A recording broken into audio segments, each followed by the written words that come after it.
Meantime, another convicted sex offender who was out of jail awaiting sentencing is now on the run. Baldwin County Sheriff's deputies say that John David Smith cut his GPS monitoring device off on Wednesday and hasn't been seen since. Today, investigators were out looking for him, and Fox 10 News was there when they searched his home. Russell Coburn brings you the story from Robertsdale.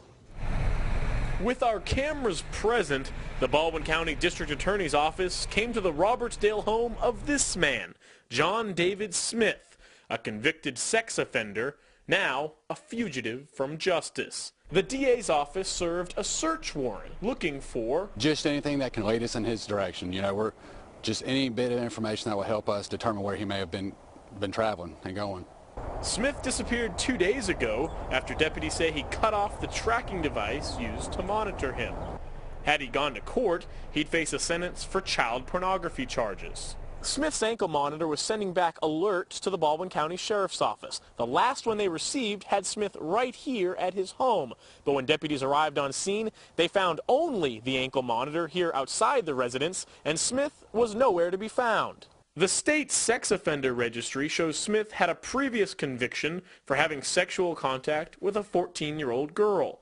He's 6 feet, 150 pounds, and contrary to what his neighbors told me, you won't necessarily find him in a motorized wheelchair. I think the general public does believe he's confined to a wheelchair, and we've determined that's not true.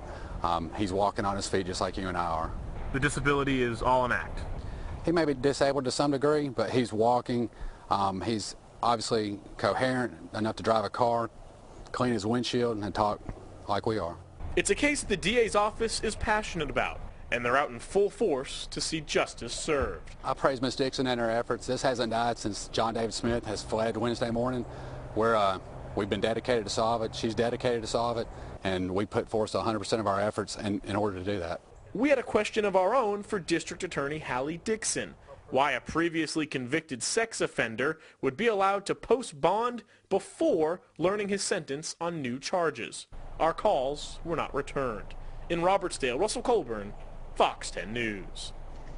Deputies advise not to approach Smith if you see him. He is a convicted felon and he could be dangerous.